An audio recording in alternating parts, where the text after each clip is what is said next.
hinted, we have a very interesting agenda for folks today. Our first half of the meeting is going to look a lot like other clean energy planning series meetings that folks have participated.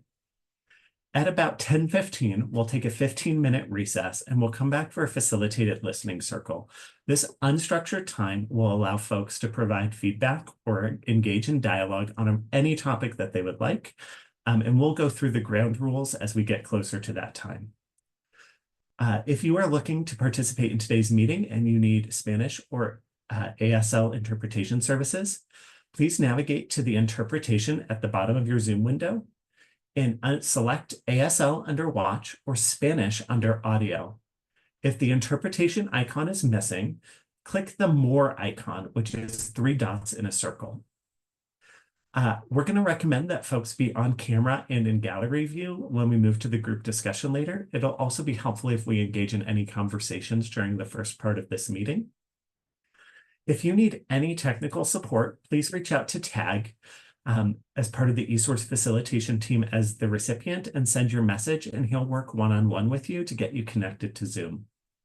I'd like to note that questions are welcome at any time through today's presentation, and please mute until you're speaking. And if you'd like to speak, you can click the raise hand icon in the toolbar. If your Zoom recently updated, you can find that icon also under the React button at the bottom of the screen. Next slide, please, Tag. So today's objectives are for us to provide Oregon Clean Energy Plan and Oregon regulatory updates. We'll review Section 6 of House Bill 2021 related to the biennial report requirements, and we'll relay ongoing related activities. We'll discuss the IRP or Integrated Resource Plan updates and assumptions, and share community-based renewable energy and distribution system planning updates. This space is really intended to help us provide an integrated lens on clean energy planning with expanded learning opportunities and support additional engagement for all interested parties in the state of Oregon. Typically, we do have a presenter slide, and as I pass the baton to Rohini, we don't have one this month, but we do want to share some staffing updates that impact you and probably a name that you've interfaced with in the past. So Rohini, as I pass you the baton, do you want to share any of those staffing updates? Yeah, thanks, Jeffrey. I am not sure who is on the line today, so I can't see participants' names. So some or all of you may already be aware of this first staffing change, which is that I have stepped into the newly created role at Pacific Corp of Director of Clean Energy Planning. And really what drove this decision to create this role was just recognizing how interdisciplinary and cross-functional the clean energy plan work really is.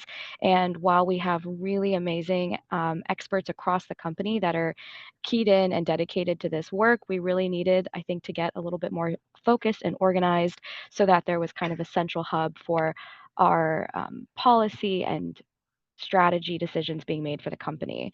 And so now with me in this new role, I am slowly but surely trying to build a small team to, again, really help focus those efforts. And the first massive staffing change there is that I have welcomed Kimberly Alejandro to the team as our regulatory manager for clean energy planning. So expect to see a lot more of her over the next year or two as she really takes over kind of leading the charge on our engagement efforts.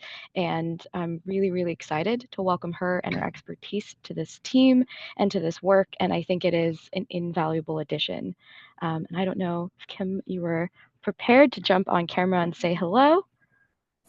Sure. Thank you for the welcomed introduction. Hi, everyone. My name is Kimberly Alejandro, as mentioned, and I really value everyone's time and engagement today.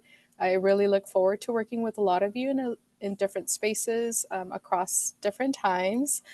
So just wanted to say that I welcome you all, and I'm very excited to be working with you all. Thank you. Awesome. Thank you so much for the updates. Let's move to the next slide, Tag. And this is where Rohini will present on regulatory updates for the state of Oregon. Rohini, take it away. Thank you. So for those that were in attendance in the June CEP Engagement Series meeting, I think you'll recall that Vice President Matt McPhee was here to present on some kind of high-level status updates of the various Oregon rate cases that the company is in right now. And so I've just got a few updates really to where we are making progress through those procedural schedules. Before I dive into what's here on the slide, I did just want to present a refresher for those who are like me and have too many acronyms to keep track of all day long. But our Oregon general rate case is a general rate case establishes base rates for all costs that the company incurs except for net power costs. And general rate cases or GRCs are just filed as needed, which is usually every few years. Our current GRC was filed on February 14th, 2024. Different to that is our transition adjustment mechanism, or the TAM. The TAM establishes base rates for net power costs and is filed every year. Additionally, we have a power cost adjustment mechanism, or a PCAM, which is designed to help recover the differences between actual net power costs and forecasted net power costs that are achieved through base rates as set in the TAMs. And in the PCAM, recovery is subject to things like earning tests, sharing bands, dead bands, etc. And our PCAMs are also filed annually. In a year when we are filing a GRC, the GRC and the TAM are filed concurrently. So those were both filed initially February 14th, 2024. And the PCAM was filed a little bit later, May 15th, 2024. So as we move through the Oregon general rate case, parties have exchanged pre-filed written testimony, and there is now a hearing scheduled for September 26, 2024. And we do expect to receive an order mid to late December for rate changes that would go into effect for customers January 1st, 2025. The TAM, like I said, was filed at the same time in February, and we expect and a stipulation on the mechanism was filed July 22nd, 2024. So we now expect an order late October, and it was included a forecast for 2025 net power costs, and those rate changes would also go into effect January 1st, 2025. In the PCAM, parties that were intervening did contest actual expenses incurred in 2023, and Pacific Corp's reply testimony to that will be due September 25th, 2024, and hearings are scheduled for October 8th, 2024, expecting to receive an order in mid-December. And we don't know when the rate change would go into effect because it depends on the timing of the order. And if there are questions, I will take them, but I hope there are not because I am not the expert in this area.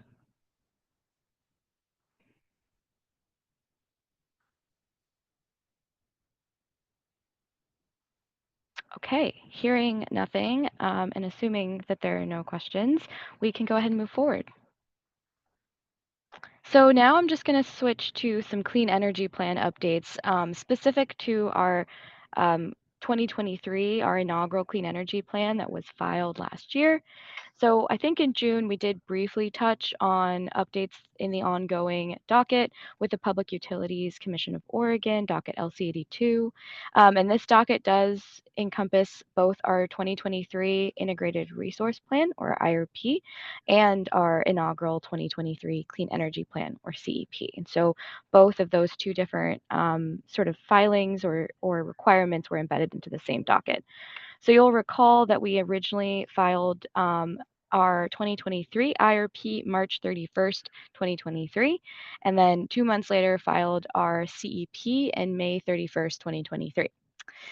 So after the original filings of our IRP and our CEP, there was 1 or 2 rounds of comments, and I can't remember how many, and public commission meetings, and all of that resulted in an order from the Oregon Commission on March 19th, 2024. And in this order, the commission reflected partial acknowledgement of our 2023 IRP, partial acknowledgement of elements in the IRP and in the action plan, and the Commission declined to acknowledge our CEP.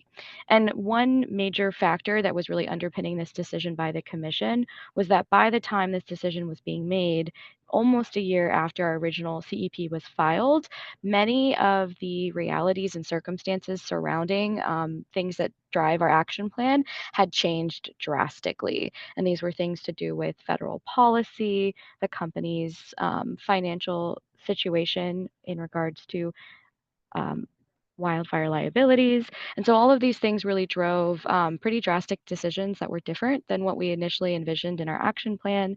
And so in light of this, the Commission decided to not acknowledge an action plan that they felt was no longer reflective of reality. That Commission order did also reflect some direction for the company to consider in its forthcoming 2023 IRP update, which was then filed just less than 2 weeks later on April 1st, and it contained an Oregon CEP supplemental.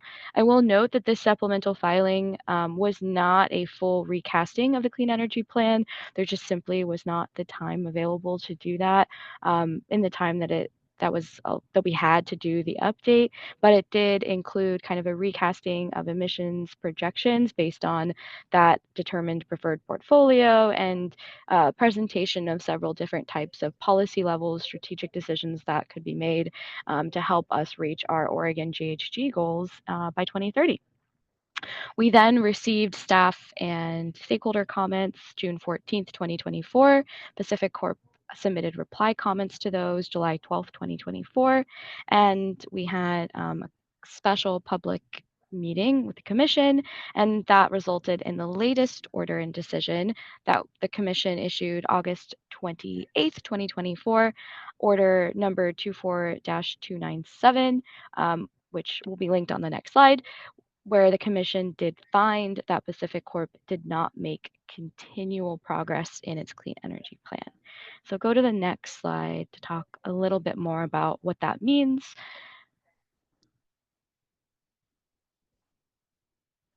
So in the original order that was issued by the Commission in March of 2024, the Commission did decline to, at that point, assess continual progress. Continual progress is a phrase that was laid out in HB 2021, but HB 2021 doesn't really have a very clear or prescriptive definition of what continual progress really means in the context of clean energy planning. And that is something that the Public Utility Commission of Oregon and interested parties have opined on, but in this commission order, the commission did state that they still decline to adopt a very formal or precise definition of continual progress under HB 2021. However, even though the Commission acknowledges that the company faced significant challenges and changed circumstances between filing of the 2023 IRP and the 2023 IRP update, they still find that Pacific Corp's trajectory in terms of its emissions projections falls too short of emissions goals without a commitment to a plan for improvement.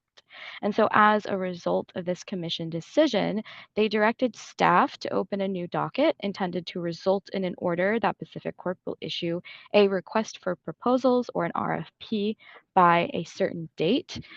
In that docket itself, there's also an exploration of kind of the legal authority of the commission, while even if the commission finds that it can order the company to issue a request for proposals, it's an entirely different question if they can force the company to actually procure resources, because it's a question that upends traditional regulatory process in this setting. And for more information on the commission's deliberation and the facts that have been presented and kind of what that decision means, feel free to read the order, which is linked below. Another part of that order is that they direct Pacific Corp to file a small-scale resource acquisition strategy by April 2025. And since that order was issued on August 30th, PUC staff did open the new docket, which is UM 2345, which is linked here. I don't believe to date there has been much activity there yet. There's a procedural pre-hearing conference scheduled, I think, for September 20th that we just found out about today. So I think when the procedural schedule gets set after that, we'll have more information.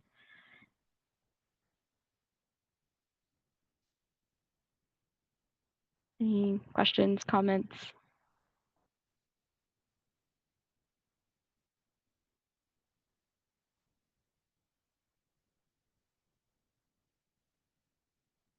I don't see anything in the chat or Okay. any hands raised. Rohini, you're good to go.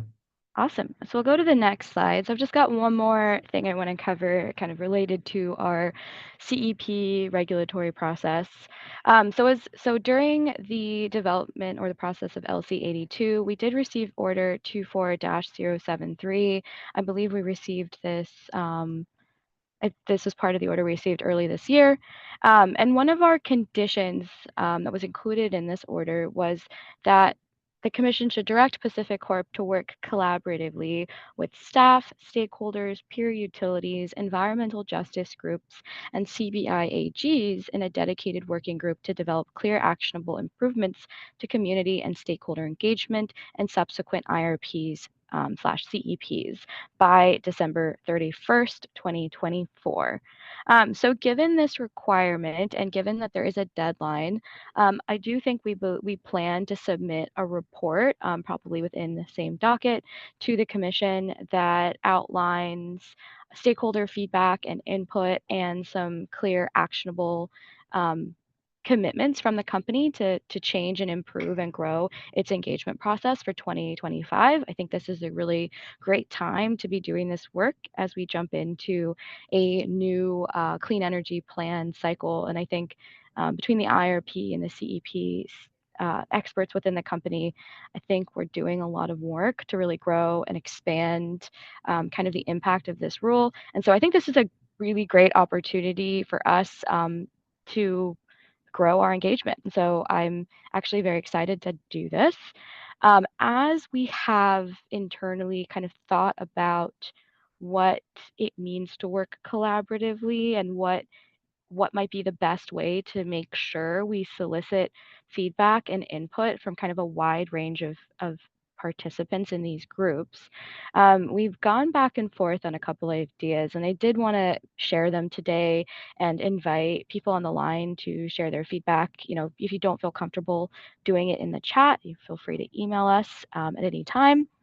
But we've been thinking about maybe doing a survey. And so we would conduct kind of a wide survey across all of these different groups that and all of the different parties that have typically engaged in this process and invite folks to provide, I think, pretty decently detailed feedback on what has worked and what has not worked, and what are some elements or spaces or things that you would really like to see the company try to provide or try to do better. And we really want to make sure that we get input from our different advisory groups, our different types of stakeholders, and our environmental justice groups. And as far as working with peer utilities, that just leaves Portland General Electric. And we are also having conversations with PGE about how we can try to align our engagement and our efforts and try to align the types of offerings we have, though recognizing that we do have fairly different participants in our different spaces, just based on our customer service territory and things like that. But we are continuing to engage with PGE on this matter, also recognizing that we're on a slightly different timeline. PGE is probably going to conduct this work at a slightly different pace than we will. We are just further along in our entire process, and we'll be filing a new CEP, I believe, before they will have completed a new full cycle. So survey is an option. It's one we're considering. We think it could be quite effective. Of course, there's also the option to just hold kind of a large probably remote working session, inviting kind of all participants in to a call where everyone has an opportunity to talk, to speak, to share their experiences. We're pretty open at this stage, but recognizing that we're getting towards the end of the year, we hope to start to get some meaningful engagement soon. Okay, so I don't think I'm hearing or seeing any questions, and so that's it for me. Awesome. Thank you. Thanks, Rohini. I do want to acknowledge that Kimberly posted the email address that inbox organcep@pacificcore.com. Michelle, I see your hand went up. Would you like to jump into the conversation? Just really quick, I appreciate. Oh, you're very hard to hear, Michelle. Can you speak up a little bit or get closer to the microphone in the room? Yeah, is this better? Can you hear me better now? It's a little better, yeah. Okay, I'm sorry. I don't know what my microphone is connected to. Okay, well, I'll just try to talk really loud. I was curious about how the survey, if that was a route, might be framed. Like, would it be something that folks could kind of write in a text box, or is it mostly going to be multiple choice? And then my other thing is a comment, and I do think that if there is space for a collaborative working session that's offered virtually, I think that that would be valuable, not necessarily as a substitute to a survey, but as a supplement. But if you're only choosing one, I mean, I am inclined towards the working group, but that's just a personal preference.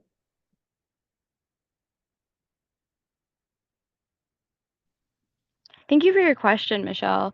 I think those are both very valid questions. Full disclosure, we have not thought too far along about what the survey would look like. My answer is probably both. There will probably be some, multiple choice questions or rankings just to allow people to kind of give us a rating on a scale of 1 to 10. How well did this work? How well does that work? How do you feel? But we absolutely would have some opportunity for kind of open-ended text questions so that people can kind of provide feedback in their own words or in addition to things that aren't represented perhaps in the questions. So very open to both kind of types of question and answers. As far as the wide working group kind of live hybrid or remote session, we're not saying no, we're not at all against it. That was my initial reaction to reading this. I think our main concern is just stakeholder availability and time. We do still have a couple of engagements with different parties that are scheduled by Pacific Corp through the end of the year, and trying to fit another session that everyone can really be available for before the end of the year. It's something that we'd like to see if we can do. We're just a little bit unsure of the timing. I think worst case, it could just be in January after all of the survey feedback has been collected, and we could perhaps be going over that feedback and then getting a little bit more live input. But like I said, we're pretty open, pretty receptive to input and feedback and preferences. So thank you.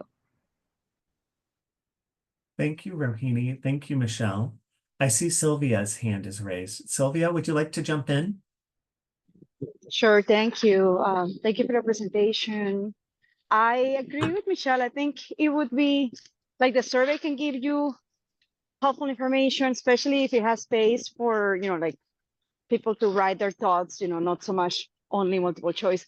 But I think it would be helpful to sit together and review not only what you're hearing from the survey, but also kind of how do you react to that and have a space for people to maybe elaborate, even if not everyone can make it. Even if you only get a subset of respondents or a subset of the orgs that typically engage, I think that my first reaction when I heard you first, Rohini, was kind of along Michelle's lines of it would be really great if they weren't mutually exclusive, if we could have both. I think both points both touch points will give you valuable and potentially different information. All right, thank you. I've noted down your feedback and preference, and that's really helpful. That's why I wanted to bring this up today. Thanks. Awesome. Thank you, Sylvia. Thank you, Rohini. Are there any other questions before we move ahead? I do want to acknowledge Sarah's comment in the chat that says, I agree with Michelle and Sylvia. It would be great to do both. A working group is a helpful space to get everyone's thoughts together, and this could have a more fruitful result. Thank you for the comment, Sarah. And seeing no other hands raised and no other comments in the chat, let's turn the page tag to our next section, which is about the biennial report. Christina, are you there in virtual land? I'm here, and I really hope you can hear me. How's my audio? It's good. Thank you, Christina. You would think so many years later that we would be pretty comfortable with our audio systems, but I just traveled up to Portland this morning, so I'm a little out of pocket. I apologize if it's difficult to hear at some point. For those of you that do know me, nice to see you this morning. And for those of you that I have not met, my name is Christina Medina, and I am the manager of stakeholder policy and engagement here at Pacific Corp. And what that really means is I get the pleasure of working with all of our advisory groups, not only in building and maintaining those spaces to help support and foster psychological safety and two-way conversation, but also trying to help build the relationships between our subject matter experts and those advisory groups and so on. So it's been a really neat place to be. Today, I want to take an opportunity to share with you where we are with respect to something called the biennial report. For those of you that may or may not know, I want to give a little bit of background on it. So the biennial report really is a requirement out of House Bill 2021, more specifically Section 6. If you were to take a look at that bill, you would see that there are several requirements there that really do ask us as a utility to receive input from stakeholders or advisory groups on key elements that might offer an opportunity for us to develop actions, and those actions would then have a consequence of a positive benefit to our communities. In order to build those out, we really do expect to receive input from our advisory groups, as mentioned before. And so it's critically important that we bring them all along the way as we continue to kind of feel our way around this bill, the elements of the bill that require advisory input, and any future actions that may come of it. I also want to point out an order that came from our Oregon Public Utility Commission, which is UM 2225. And really this space offers additional input and information for us and direction and guidance from our utility commission, particularly around how we might engage with some of our communities and customers for input, as well as redefining and making sure that we are clear on what a community benefit impact category and indicator requirement might be. In fact, I think I have that highlighted for you here on the next page. Next slide, please. So a couple of things to note here with respect to the biennial report. As I mentioned before, community benefits and impacts. There is a direct call out for us to make sure that we have specific attention to these key items here with respect to how they might be impacted beneficially and what considerations our advisory groups would like us to take when we're reflecting on these items. As you can see, they're pretty robust. Some of them are quite complicated, to be honest. And we're still feeling our way around and trying to make sure that, we don't go too fast, that we don't really make good use of the time with our advisory groups, A, and B, that we understand, really what the spirit of some of this work and what these expectations is and are. So it's been an interesting opportunity for us to have some really meaningful two-way dialogue with our advisory groups. So if I were to go ahead and point out a few items that are really kind of standing out to me first blush, is item A, for example, energy burden and disconnects for residential customer and disconnects for commercial customers. If you did take time to read our first crack at the Clean Energy Plan, you might have noticed that we filed a community benefit indicator that was really rooted in taking a look at disconnect numbers and results for residential customers. Well, now when we look at this requirement out of Section 6, we see that there's an addition to that, which is taking a look at small commercial customers. And so that's where we're at now. We're actually taking the opportunity to really start off where we had been, which is with regard to tracking residential customers, and now looking at how we can use that same type of approach and modality to start pulling up information on commercial customers. Still new for us, but we are doing it, and we are bringing our advisory groups all along the way.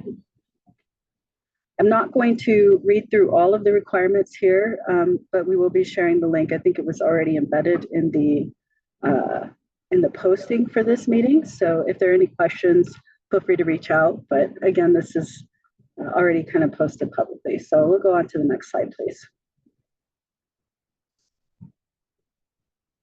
One more, please. So as I mentioned before, UM 2225 does give us some guidance, or rather Order 22-390. And that guidance really does help us to find a little bit of a true north, as it were, when it comes to how we might approach our community benefit indicators in the state of Oregon.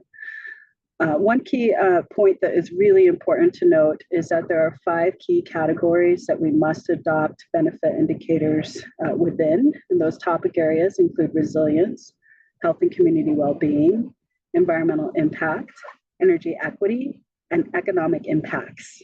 You can about imagine that those are really big and daunting spaces for us to try to influence, but we have found some ways that we are able to do so. And that is probably one of the more meaningful points that I should make now, is that typically for us to feel that we can measure any one of these benefits, we need to make sure that we can have some type of influence to impact the indicator or the measurement, right? So, I mean, we can't just measure things that we might not have any impact on, although we do acknowledge them and note that there's other elements and partnerships that would help us to be able to be more impactful, for sure.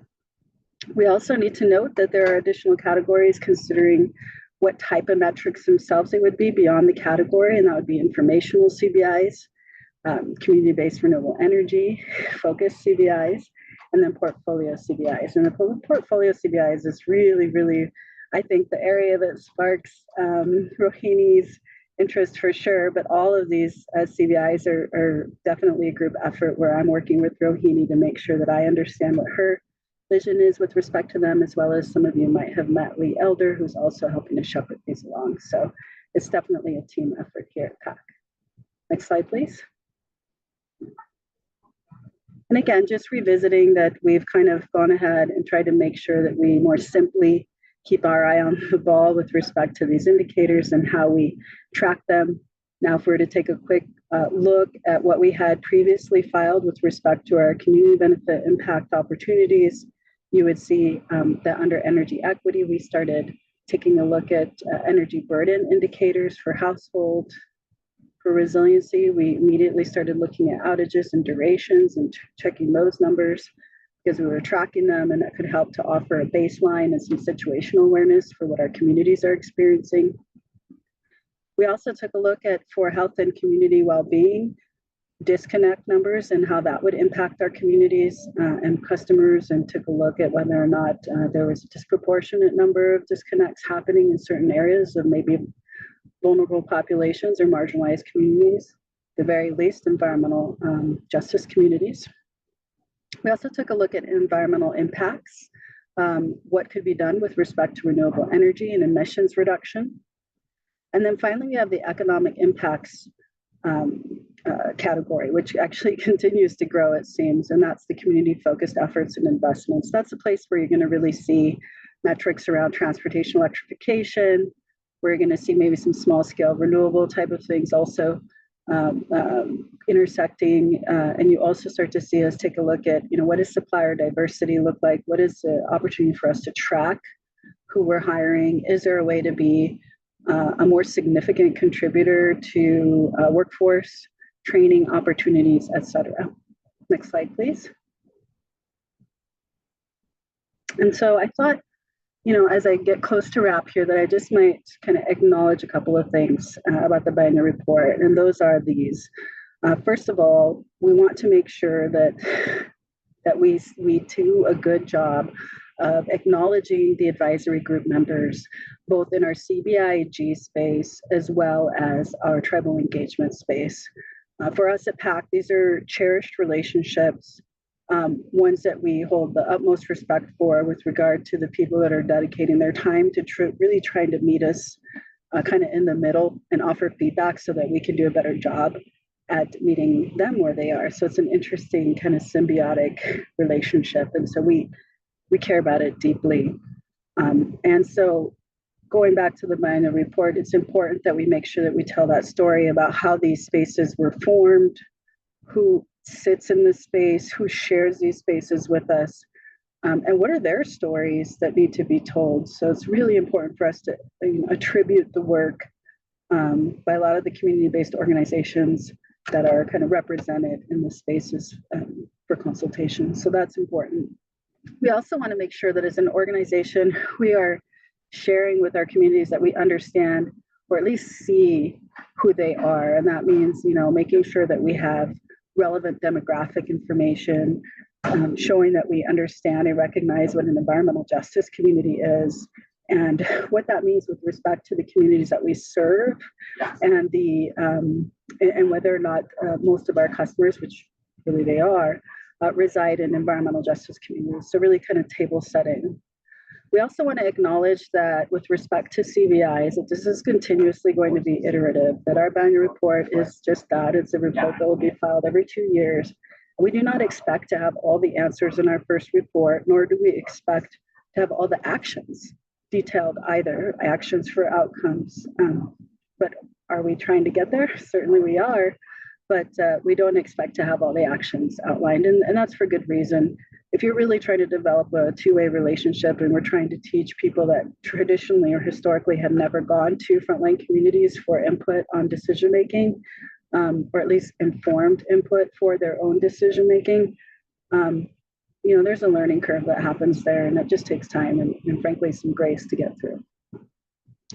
So with all that said, I want to also acknowledge that the initial CBIs that we had published in our clean energy plan will be visited in the biannual report, but we won't spend a huge amount of time focusing on those because we really do want to have a more meaningful update on all of the CBIs holistically in our next clean energy plan filing. For us, it was critically important that we not only, found the time to make sure that we had kind of two-way shared understanding with regards to existing CBIs and that framework, which is before you now on the screen, which had been filed in the Clean Energy Plan. So we wanted to make sure that was established and understood by our CBIG. And then we also wanted to start the pathways for the additional considerations called out in Section 6. Our group is only 2 years new, and so for us to have a couple of hours a month with folks and get through that much really complicated information, it just takes time. So we don't plan to, like I said, make this an overwhelming CBI centered space. I think we're going to do a lot of just sharing where have we started to go, what is some thought logic, and where are we showing that the input received has really started to form opinions that are really coming from a place of understanding how the outcome will be received by our communities. So it's a great story to tell. I'm excited to tell it, and I hope that folks will be open to offering us feedback as we kind of proceed down the path. Next slide, please. Oh, well, I guess that was it. Are there any questions? I might have failed to note that we plan to file our report, our inaugural report, on November 17th, which is just a couple of months away. If I were to share where we are right now in the process, we have a really what we're calling a drafty draft of the report now, where all these subject matter experts have been putting their input in. We have a third-party facilitator that's doing a bit of a crosswalk with all of our advisors to make sure that we have approved information to share with respect to a type of bio or biography of them or highlight of their organization that they support and represent. So that's happening. And then we will present a draft of the report to all of the advisory groups in October for a more holistic review. So we're pretty excited about that. And with that, I guess I'll hand it back over to the facilitator. Thank you. Thank you, Christina. I'm watching the participant list to see if any hands have gone up or any questions in the chat. Oh, Sylvia's hand has gone up. Sylvia, would you like to jump in? Yeah, I waited for someone else to raise their hand, but okay. Thank you, Christina, for that. My question is, how is the company thinking about CBIs from its 2023 IRP through the report through the 2025 IRP? Meaning, I remember when I attended on behalf of team a couple of the advisory group meetings, I was giving you feedback that kind of reflected some level of frustration with not seeing the CBIs evolved. And then as I'm hearing you talk, kind of connecting the dots finally of how, there might be still work happening that allows those CBIs to evolve from the report to the 2025 IRP. So is that the expectation I should have, that, these CBIs will continue to iterate on them as we move towards the 2025 process? To be really frank, I sure hope so. I would hope that we would continue to evolve them, because the more information we receive, the hopefully better informed we will be the more people we kind of bring into the table, the greater number of people that we have offering that type of input. I think it should inform our lens to the extent that we have iterations. So yes, but there are some, and I could quote my colleague who's on the line now, low-hanging fruit. So there are some that are relatively easy, I guess, for us because we have some experience in Washington that we've been able to surface.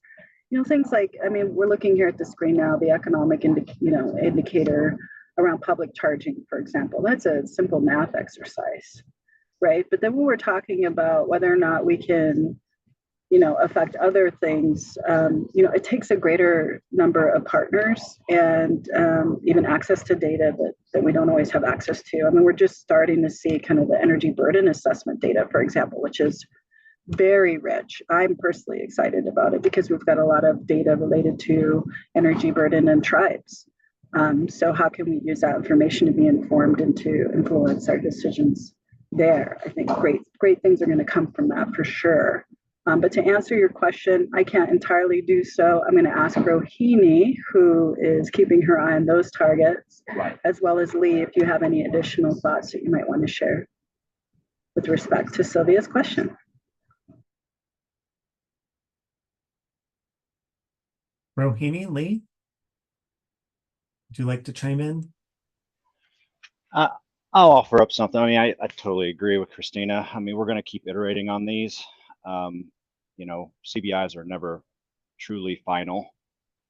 Even, anything, case in point, CBIs we published in our initial filing have been iterated on already. We've already added 2 additional ones that really speak more so to energy efficiency, as they really touch on that. We received input from energy advocates around a number of CBIs and metrics, and we're trying to hear that and trying to take all that information and in stride and iterate and develop as we progress through our journey here. Thank you, Lee. I appreciate that. I want to reiterate one piece of feedback that I think we gave in the last round, but I want to make sure that we give it early in this round with hopes of seeing iteration on that front, and that's the environmental CBIs. We see value in having Oregon allocated renewables and Oregon greenhouse gas emissions. Those are not bad things to track, and also it gives us a somewhat limited view, maybe like tied to compliance with the law, and we really want to see at least an additional environmental CBI. We've over the years highlighted or pointed to air quality impacts related to Pacific Coast generation. Something along those lines is something we really encourage the company to consider for this round. Thank you. Oh, okay, thank you, Sylvia. Awesome. Thank you, Sylvia. Thank you, Christina and Lee. Yeah, thank you. I'm watching my screen carefully. I see a comment that Morgan responded to in the chat. Thank you, Sarah. Thank you, Morgan. And with that, let's move ahead. We're going to now discuss the IRP, or Integrated Resource Plan. Can I invite Randy to the virtual podium? Hello there. Yes, indeed. And I can see that I've got my full background on display, which wasn't intentional, and I don't know how to blur it. So you get a special insight into my home office. So with that, and I think that's probably just because my system reset at some point. But if you don't mind, I'm good to go. So I'm Randy Baker, Pacific Coast Director of Resource Planning. I'll apologize in advance if I have some difficulty with my voice. I'm enjoying an allergy attack this morning. So many of you may have heard some of this material before in other meetings. My intention here today is to add some detail around resource portfolio selections, how that works in the 2025 Integrated Resource Plan and the aligned Clean Energy Plan. And this will include some review as well as some additional detail. And then I'll finish my discussion with some currently anticipated studies for both the 2025 IRP and the upcoming CEP. So with that said, traditionally, the Integrated Resource Plan provides an optimized view of long-term planning covering a 20-year horizon. The focus of the long-term plan has been to evaluate the least cost, least risk plan for our entire 6-state service territory. The plan's ultimate expression is a combination of coordinated resources that we refer to as the preferred portfolio.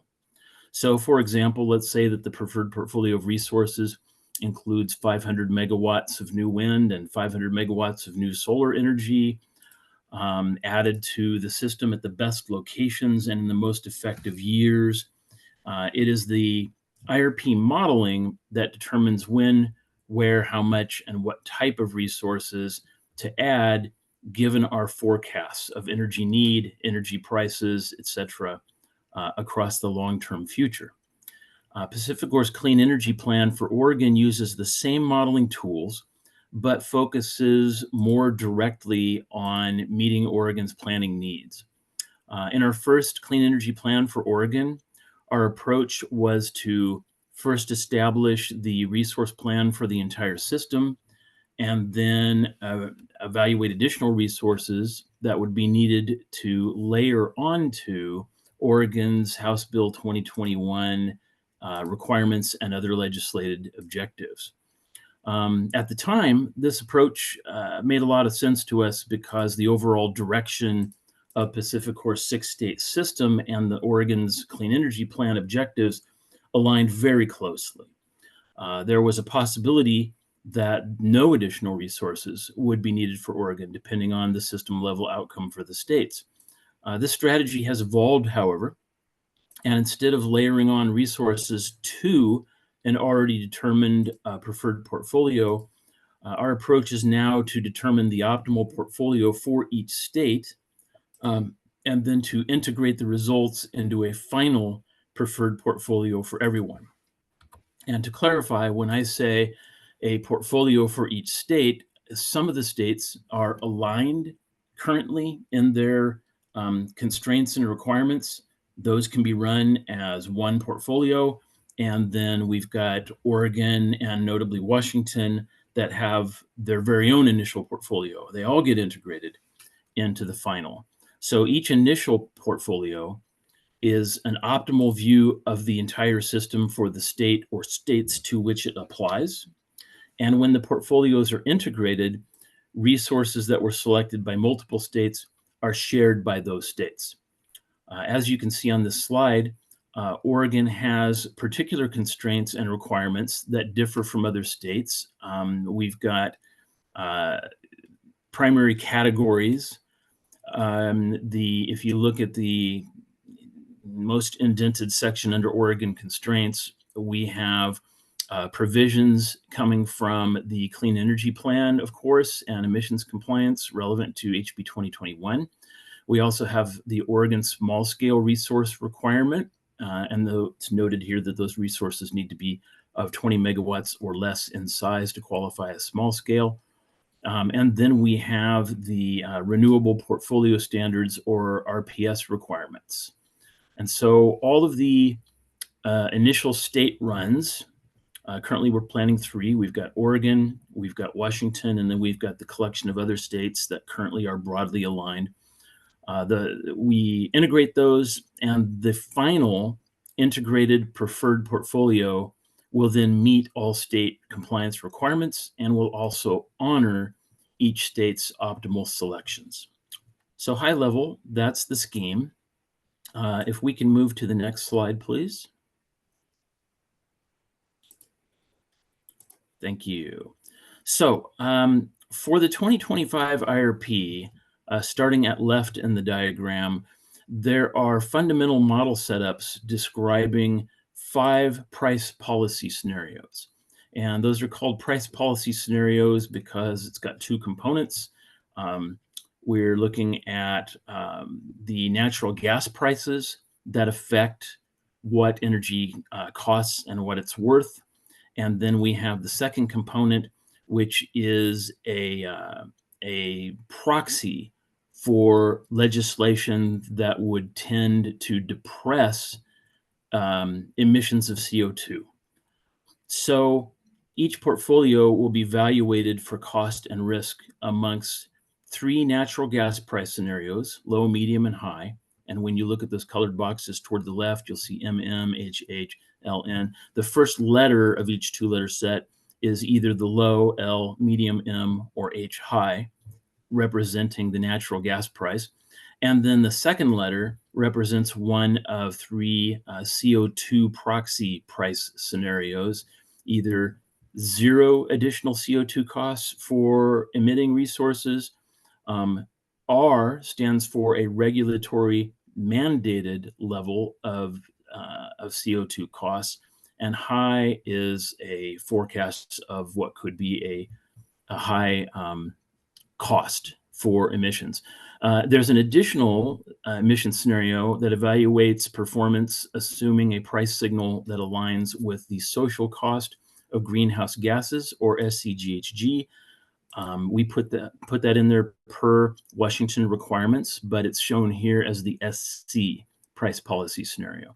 So taken together, there are 5 distinct price policy scenarios as labeled in the bubbles at left, representing a range of futures that we will be evaluating scenarios with. Each of these scenarios will be used for a number of cases to evaluate different portfolios that have a different resource composition. And we'll also evaluate how those resources dispatch in those portfolios and in those price conditions. In particular, this gives us insight about how robust a portfolio may be under different future conditions, which may inform a final selection of the preferred portfolio. Among the cases that will be run under various price policy scenarios are our initial set of cases for the different states that I was just describing. These represent the company's expected set of requirements and constraints for each state or relevant to each state. And then you can see moving toward the right on this diagram, a sampling in the large gray center bubble of the requirements and constraints and the kinds of data that get loaded into the model.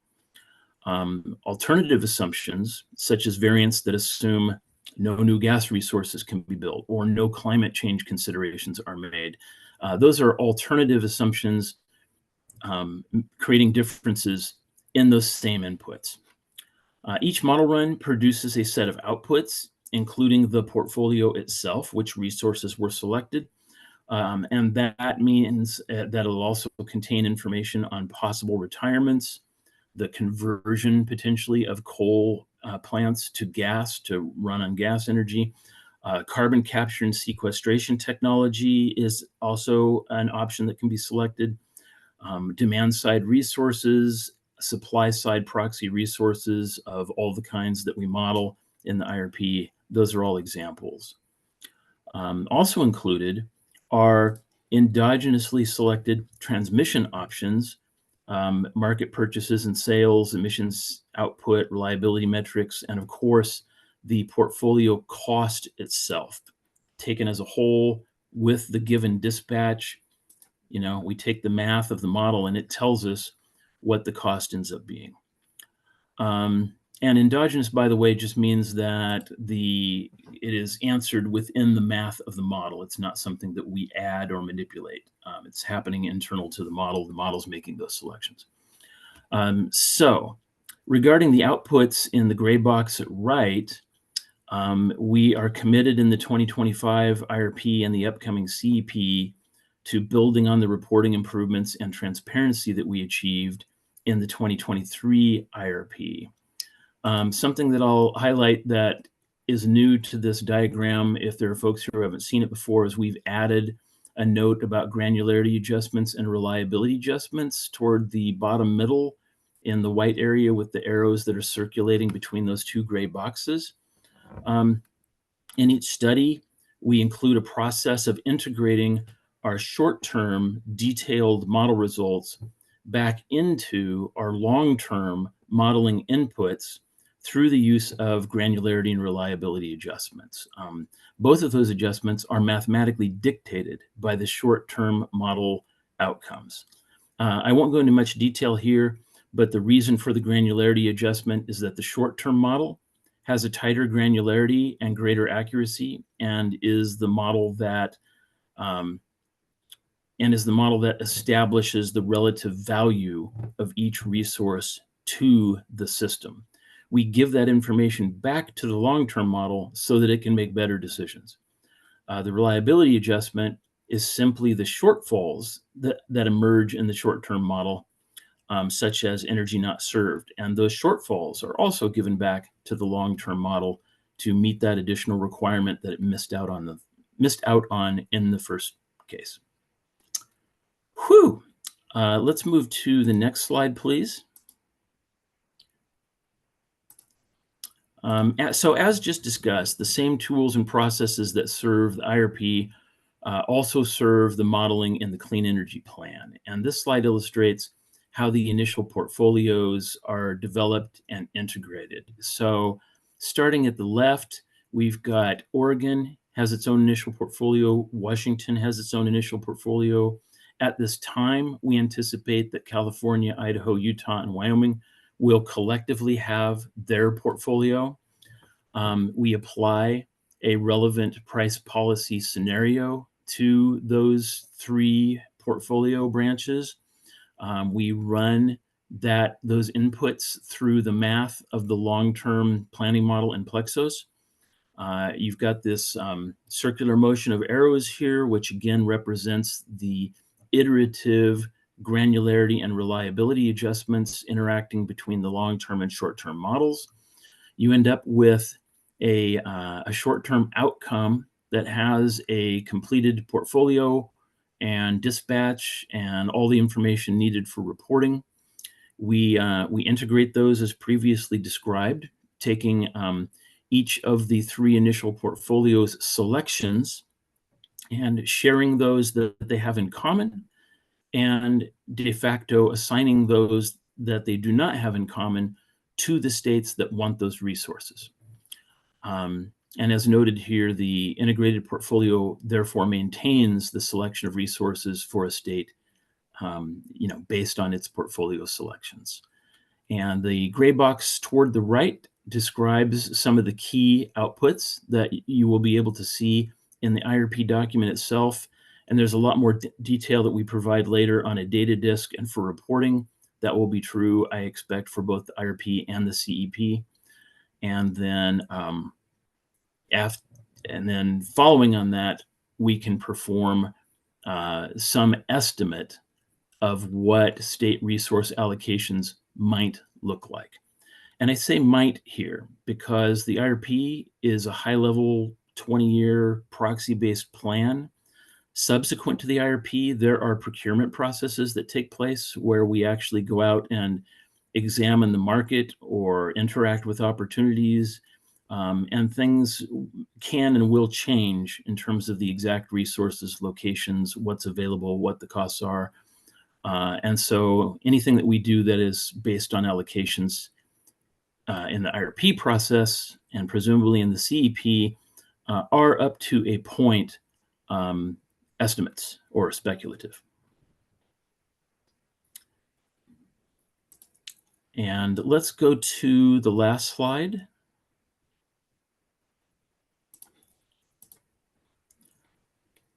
So, Oregon-specific sensitivities.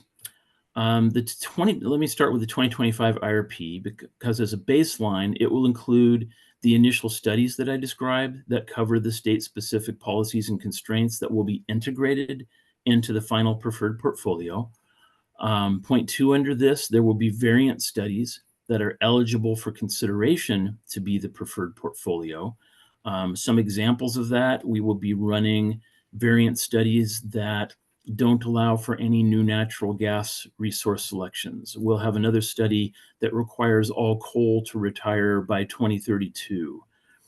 We will run some counterfactual studies. For example, if Oregon offshore wind is selected in the preferred portfolio, we will run a counterfactual where we remove it and then compare the results and discover what it's worth, and also as a test against our results to make sure that we didn't miss anything or make a mistake. So a number of variant studies that, if they prove to be a more cost-effective solution and still meet all requirements, that would be an indication that we should either do some more research or adopt that study as the best solution.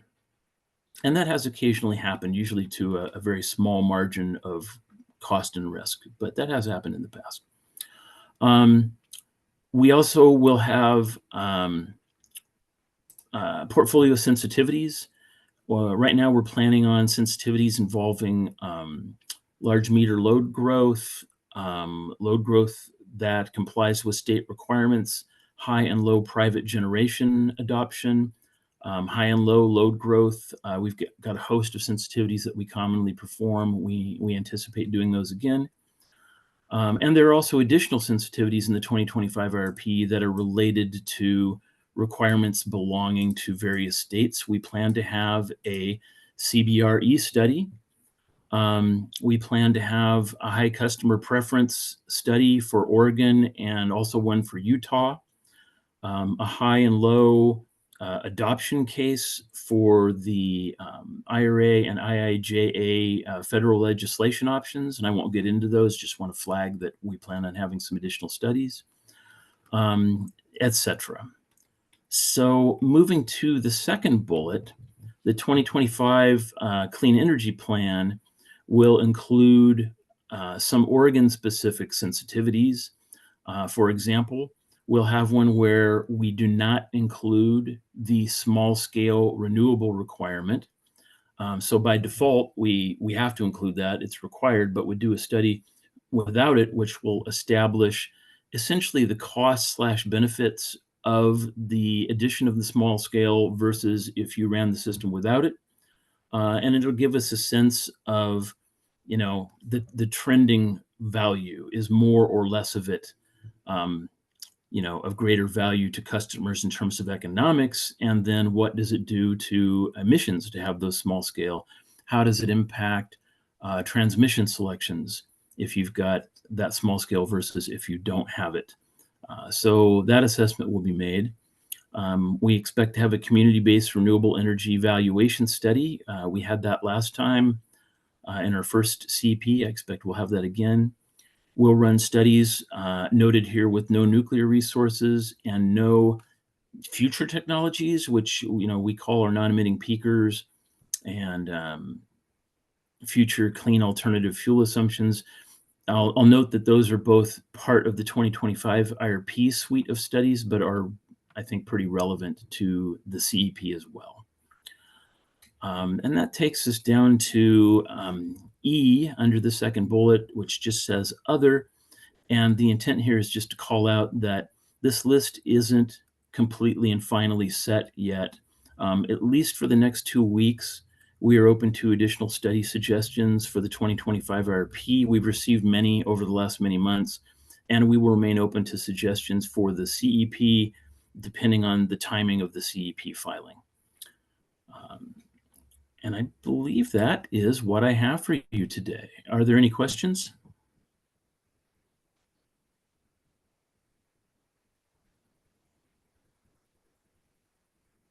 I'm watching closely for you, Randy, to see if there's any hands up or chat coming in.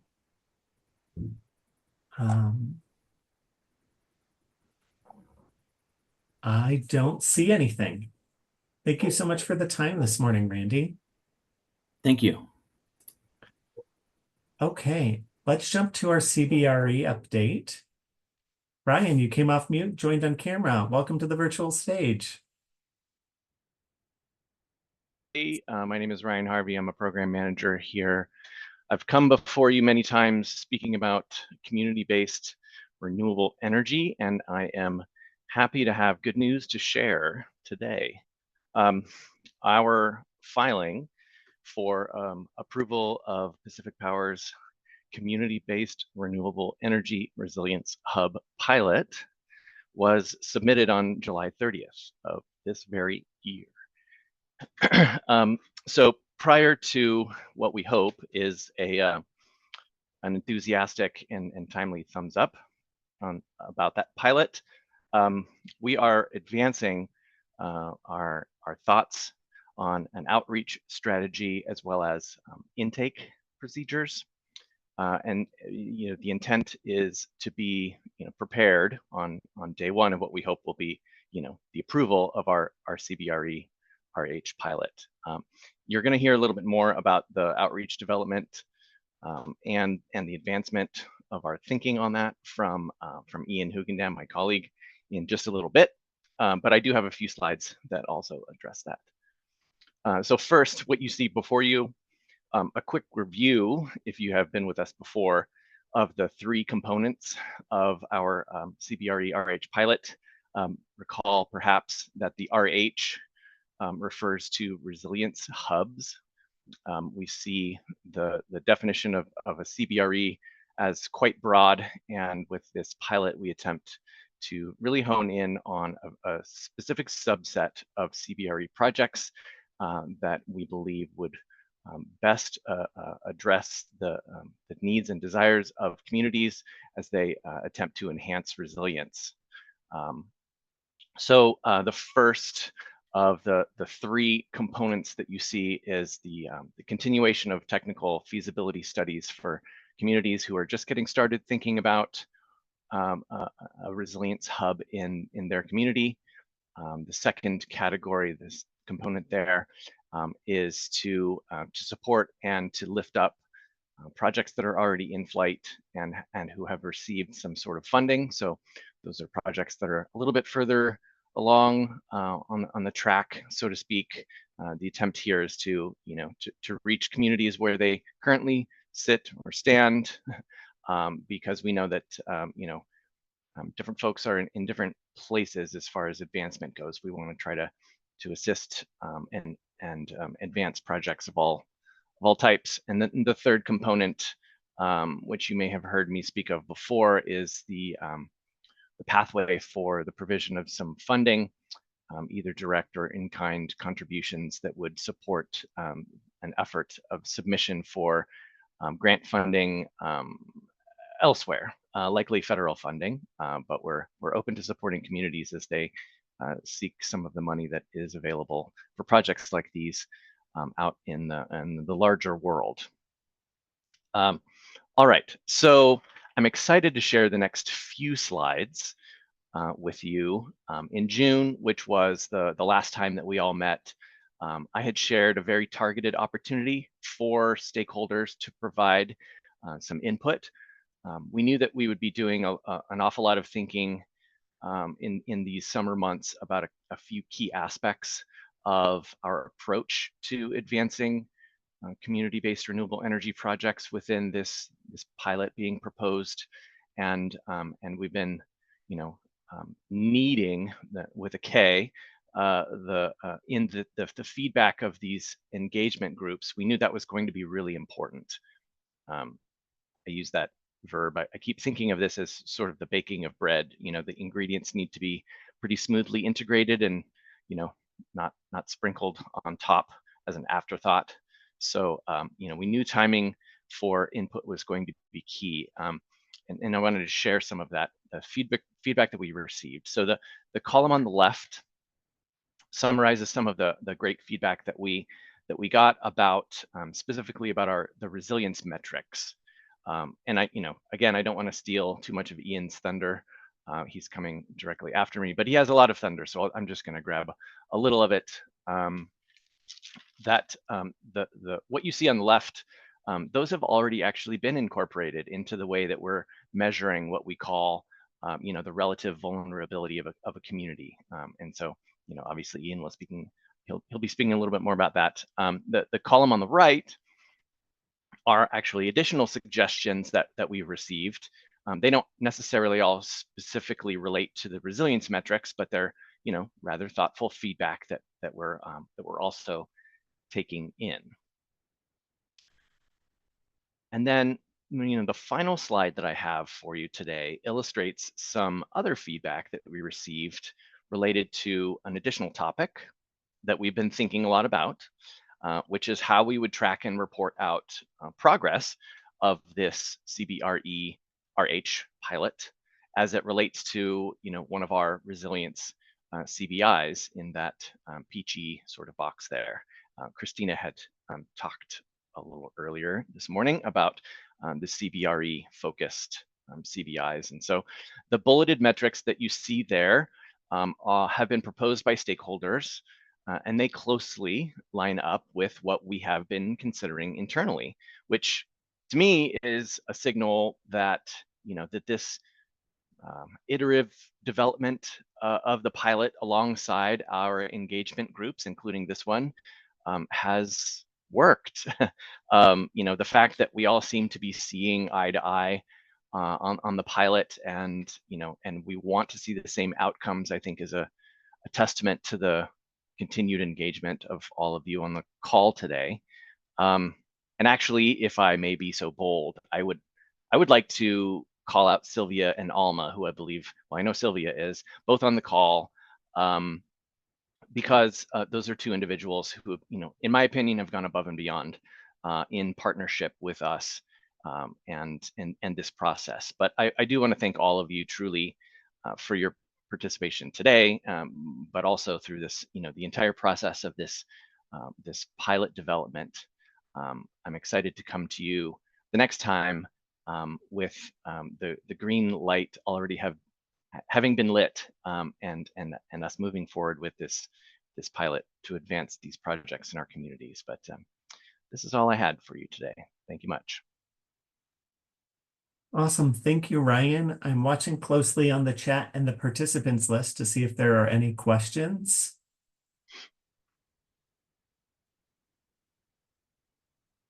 And I see a hand raised by Sylvia. Sorry, I swear I tried to wait a few minutes and see if someone else raises their hand, so I don't monopolize, but not a few minutes, a few seconds. Thank you, Ryan, so much for your presentation. Thank you for your work, and appreciate the call out too.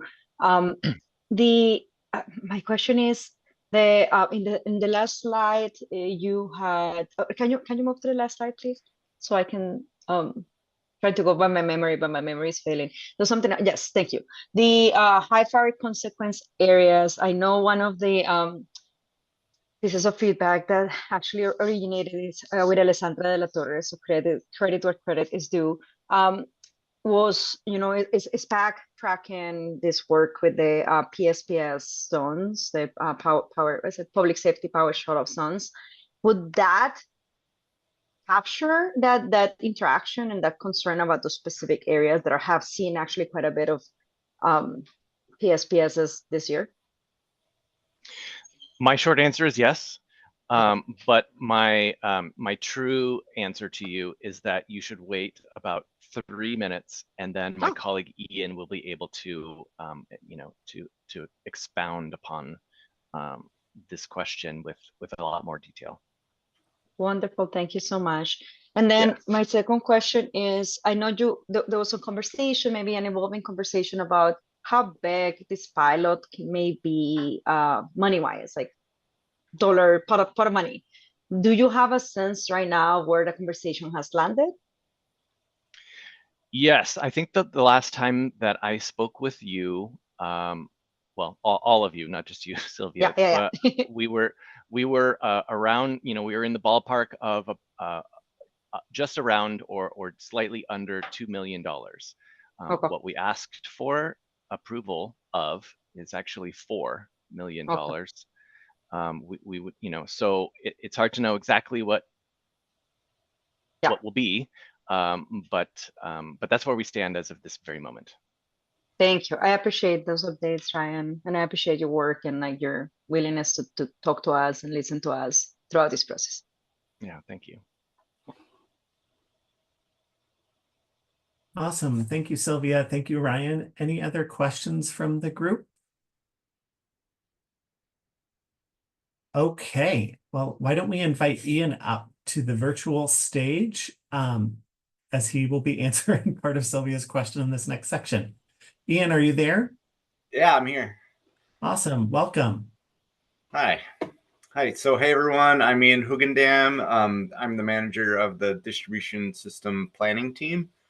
So today I'm going to provide a brief overview and update on our progress and plans related to developing metrics around resiliency. So in our clean energy plan, the company proposed defining metrics around three key areas. So one is community resilience, the other is utility resilience, and then the third is a composite metric, which combines those two into a community utility resilience metric. So as we've been developing these metrics, our focus has been around resilience to long duration power outages. If you go to the next slide, please.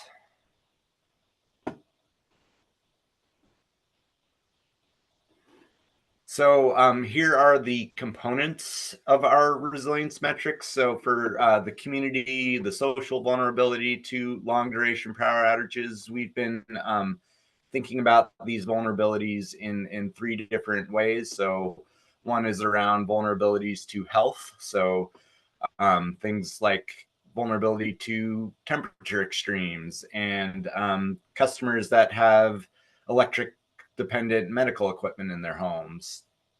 And then for preparedness, we look at things like if they're percentage of multifamily housing within an area and income and government assistance. And we'll talk a little bit more about some of the sources and more details on these measures here in just a moment.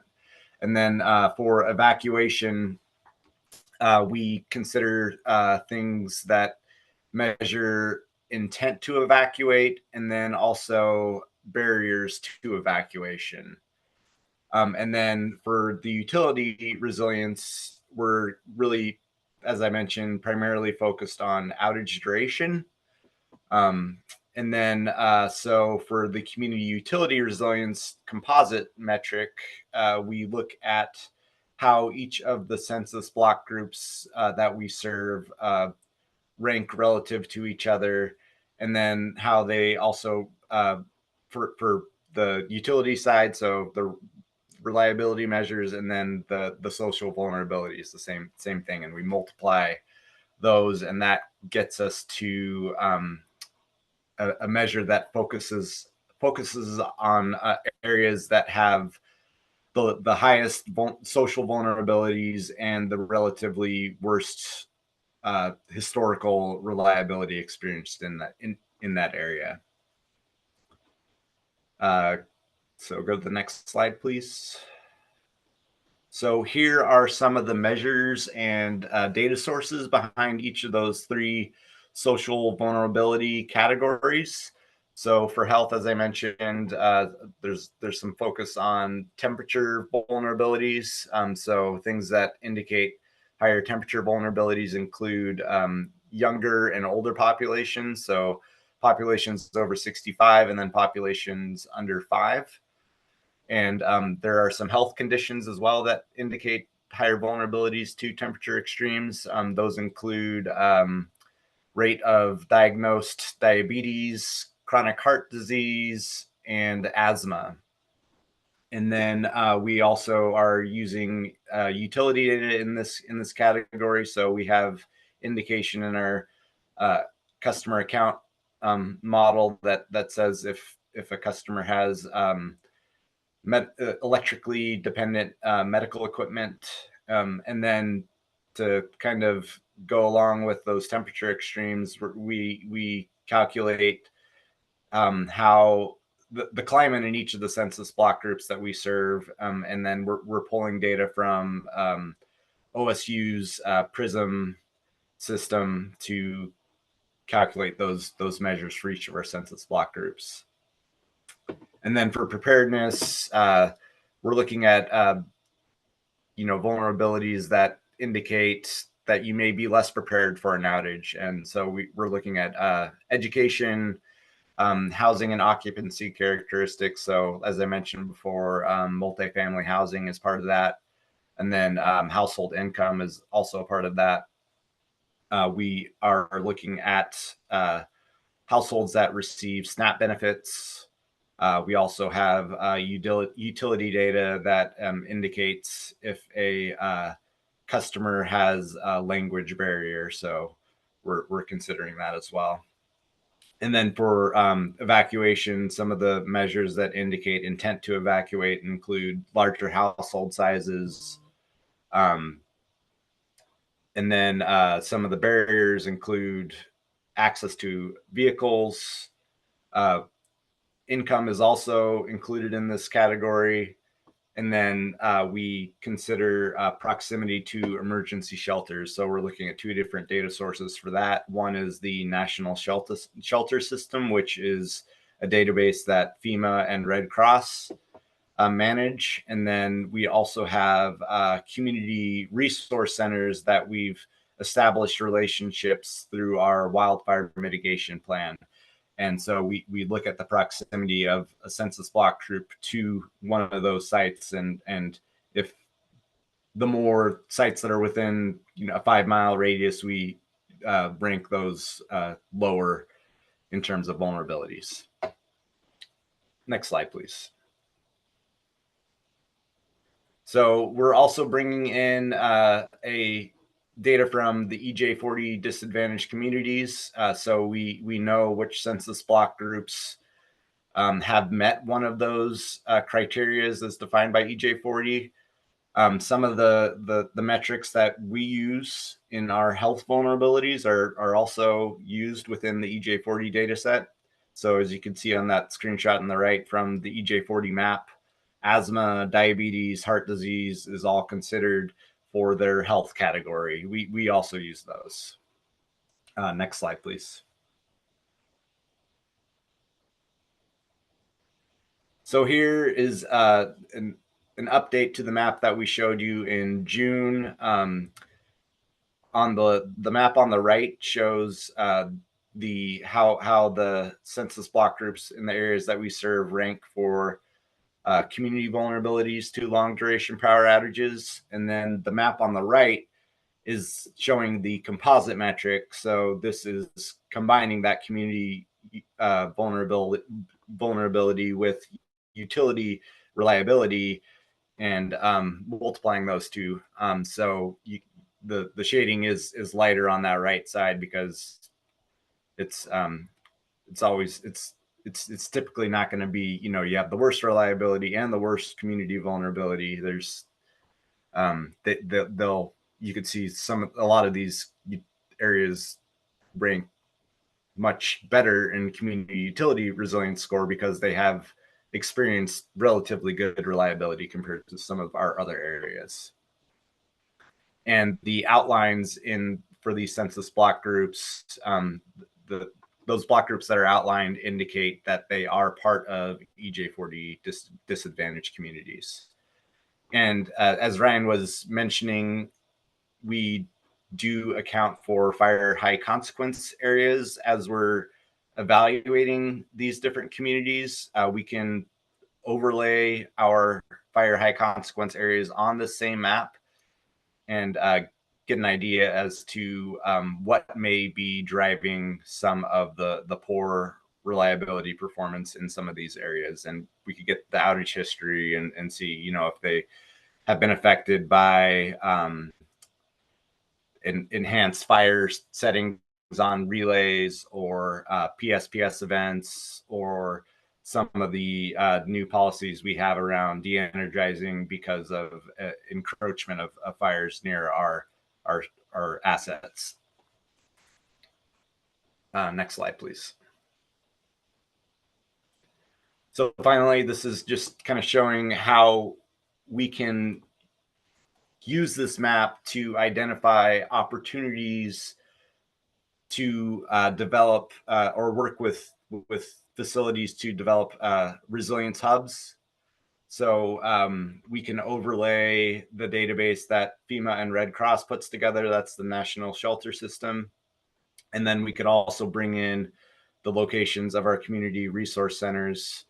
The map here that we're showing is only showing the National Shelter System sites. There are no community resource centers that have been identified in the Warm Springs area that we're showing here. But what we plan to do with this is, as we're developing these community profiles, reviewing what makes them vulnerable to long duration power outages, reviewing what has caused those long duration power outages. We also look at, what sites we might have potential to provide a benefit if they had a more resilience to power disruptions. So the company plans to review the facilities within these vulnerable areas with local emergency planning teams for those potential opportunities. And that is all I have. Awesome. Thank you, Ian. I do want to just check in to see if Sylvia's question was answered appropriately as we invite other folks to jump to ask any questions. Sylvia, can we just get a thumbs up if that met your needs, or if you'd like to engage in further conversation? Perfect. Thank you, Sylvia. Any other questions from the group? Oh, I see one in chat for you, Ian. When will these maps with overlays be available? We've been discussing that earlier. We have to have a little more internal review before we publish them, but I think we are getting close. And one of the ideas that we've kind of floated around is publishing them to the distribution system planning map as a layer. So we hope to have that soon. Awesome. Thank you. Any other questions?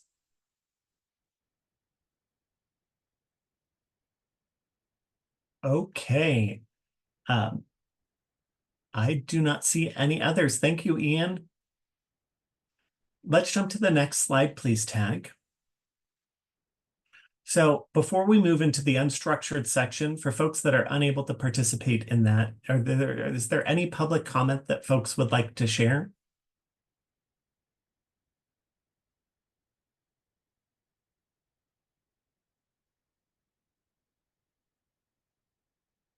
Okay, seeing none. Next slide, please, Tag.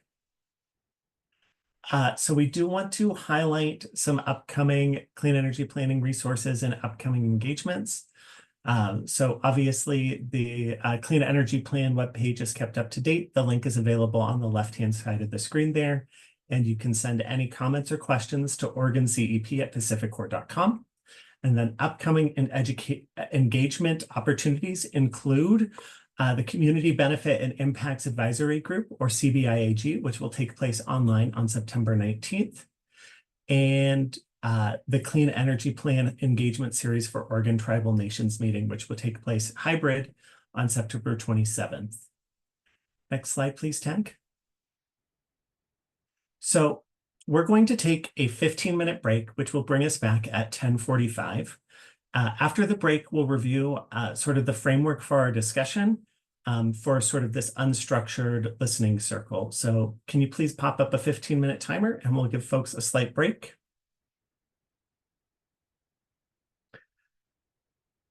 Thank you so much. We'll see everybody.